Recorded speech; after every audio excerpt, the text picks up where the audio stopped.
With Ja Morant accidentally injured himself, it was Desmond Bane's timely bucket, Xavier Tillman's burst, and Jaren Jackson's insane defense that helped them take Game 2. Jackson is a stud in the defensive end. With his 6'10" height and a 7'4" wingspan, he's not only a blocking machine, but also a devastating presence in the interior. Even players like Anthony Davis were struggled to play against Jackson. Opponents neither get shot blocked or heavily contested. Here LeBron played a handoff with Shooter, but Jackson was aware of it, destroyed Shooter's easy layup. This is a similar play where LeBron doing a post on the right wing. Jackson rotates to double LeBron, who somehow made this tough pass to the active Vanderbilt. But Jackson was so fast and so big for Vanderbilt. Same play here, LeBron challenged Desmond Bane, made this tough pass to Vanderbilt again, but the Lakers never had a chance to shut the ball out because of Jaren Jackson's presence. What reminds me the most in this play is Jaren's defensive awareness. He was primarily Memphis' centerpiece in the defensive end. He always reads opponent's action, always rotates to help at the right time. Triple J's help defense is one of the big parts in Memphis' defensive game. Here Dillon Brooks almost lost his position. Jackson rotates to help cause LeBron is such a threat to attack the rim. But Brooks was such a defensive specialist, he quickly positioned himself well. So Jackson had time to realize Shooter was open in the corner, and it reminds Desmond to cover Shooter. Then he puts pressure on LeBron, who made a long pass, and that's enough time for whole Memphis to rotate. On this position, Vanderbilt fakes the screen, so Jackson decided to rotate, prevents an easy cut, then fall back to his primary matchup with Davis since Luke Nard gets himself into position. And Jackson made a drop coverage against this pick and roll action. He first slowed down D'Angelo Russell, make it possible for Morant to rotate back, and then blocked this shot without fouling. With his big body, he was relatively vulnerable to those shifty guards pick and roll play. In the last minutes of Game 1, Reeves played pick and roll action with Anthony Davis, but here the Memphis made a mistake. Since Tyus Jones was a smaller guard, Dillon Brooks should go further to slow Davis down, so Jackson can cover more on the ball handler. And it was easy for Bane to cover LeBron and D'Angelo, whose position was so close. So Jackson here made a drop coverage to cover ball handler and roll man at the same time. But the space was so empty that Reeves ran into a sweet wide open jumper. This is the same play. Tyus Jones slipped through Davis' screen pretty well, but Reeves smartly changed his direction, ran into Davis' screen again. And Memphis was doing a great job this time. They zoned up this space, making Reeves had nowhere to shoot. But Jackson somehow lost his balance, which cost them 2 free throws. On next position, Lakers played this pick and roll again. Bane switched here, but Jackson dropped here too, cause he was afraid of a blow by, so that gives Reeves a wide open 3. Same position, same play.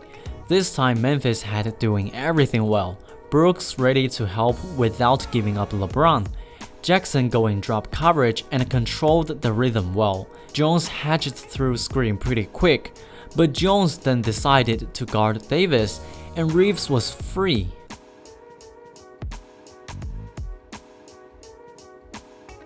I'm not saying Jackson is vulnerable in this pick and roll action.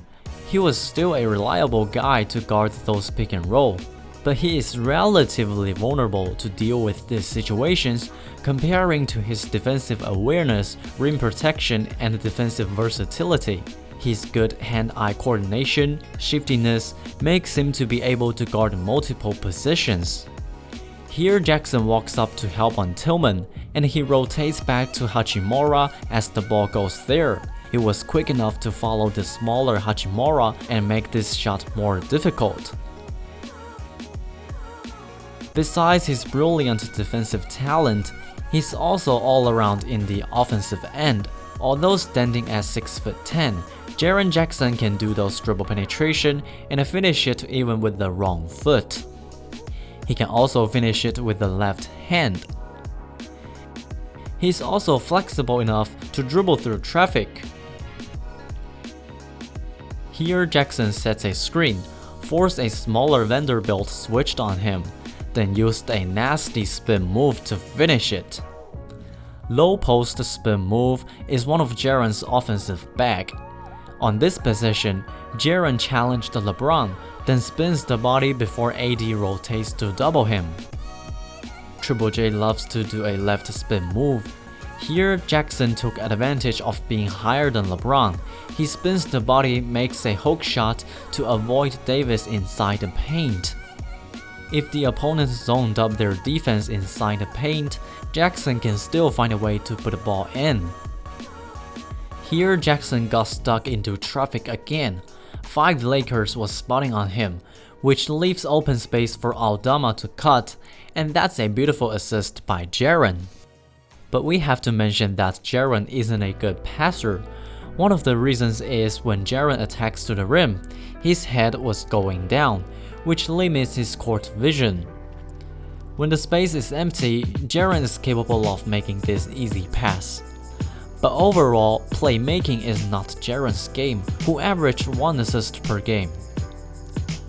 Another huge part that makes Jaren so special is his 3-point shooting.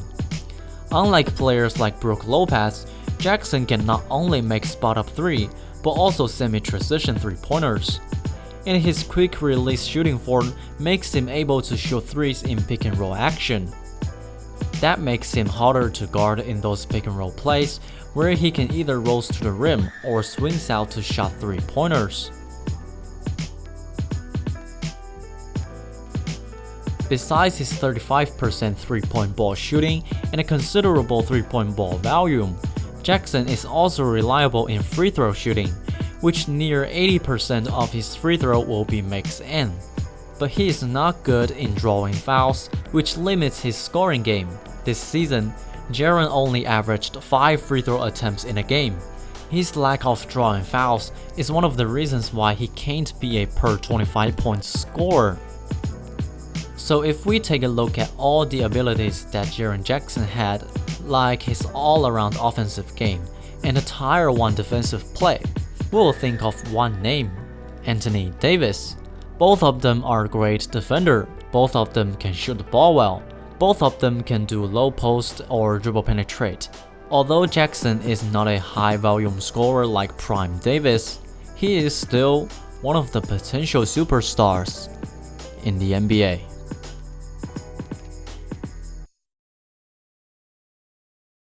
Defense wins championships, so you see where the game's going and everybody's trying to be offensive minded. If you can approach the game from the other way, not everybody wants to play defense. That's how we're gonna play, and that's what grit and grind means.